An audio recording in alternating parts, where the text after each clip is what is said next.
I'm Amy Cherry. This local news is a service of Flagler County's Toyota dealer, Beaver Toyota, here to wow ya.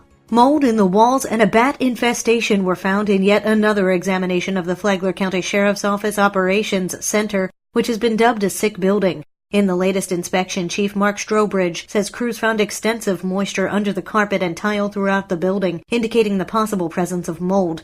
Bat droppings were also found. Those samples still need to be tested, but Sheriff Rick Staley says the preliminary results vindicate his employees. Dozens of workers in the sheriff's office have fallen ill and have filed workers' comp claims against their employer, claiming their work environment made them sick.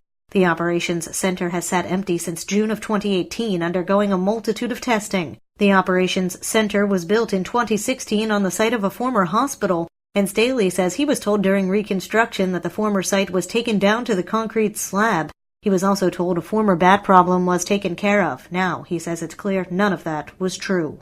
The issue has put a major rift between County Administrator Craig Coffey and the Flagler County Commission. Chairman Donald O'Brien weighed in on WNZF's Free for All Friday. Really, the data is not finalized yet. Until we get this last round of testing in, we don't know. But I think some of the communication and some of the way that the relationship has deteriorated with the Sheriff's Department and with the employees is on the administrative side. O'Brien also criticized the handling of a proposed expansion of Captain's BBQ in county-owned Bing's Landing, an issue that's been contentious among residents. I think there was lack of communication. There was not enough information given to me as a commissioner ahead of time to really understand the full ramifications of this lease extension, and so now we're dealing with it. A workshop on that issue is being held this morning. The firefighter, police, and teachers unions have all voted no confidence in Coffey. Coffey has been on the job for more than a decade, and O'Brien admits his job isn't easy. So in Craig's case, he has to manage 5 bosses and 5 different opinions on things and try to herd us together sometimes. So it is not an easy job.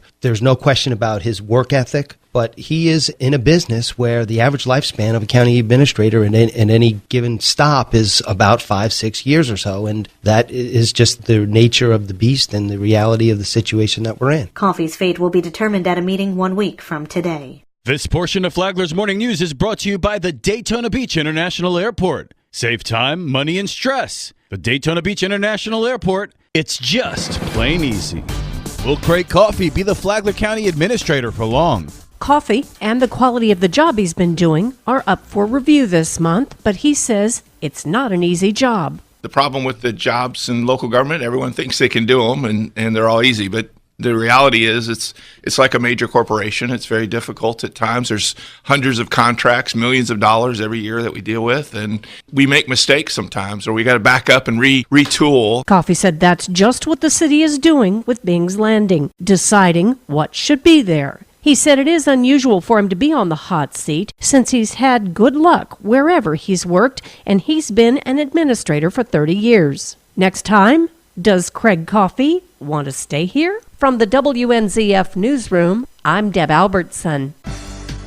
A Palm Coast woman is facing charges after 2 of her 4 young children, one of them just 13 days old, were discovered by authorities to be unsecured in proper child seats as she drove along Belterre Parkway. John Arking reports. The other child, a 3-year-old boy, was sitting between the car seats without a booster or a car seat of his own and without a seatbelt on. 29-year-old Mercedes McCaster was observed by a Flagler County deputy speeding and not wearing a seatbelt. When he pulled her over, he noticed the 2 children without proper restraints. McCaster reportedly waived her Miranda rights and told the deputy she routinely drives with her children in that manner. McCaster was taken into custody at the scene while the children were released to her sister. McCaster was booked at the Flagler County Jail on a felony charge of child neglect without great bodily harm and issued a citation for the unsecured child seats. She posted $2,500 bail 3 hours later. In 2016, the Centers for Disease Control reports that 35% of the 723 children who were ages 12 or younger and killed in traffic crashes in the U.S. were not properly secured. From the WNZF Newsroom, I'm John Arkin.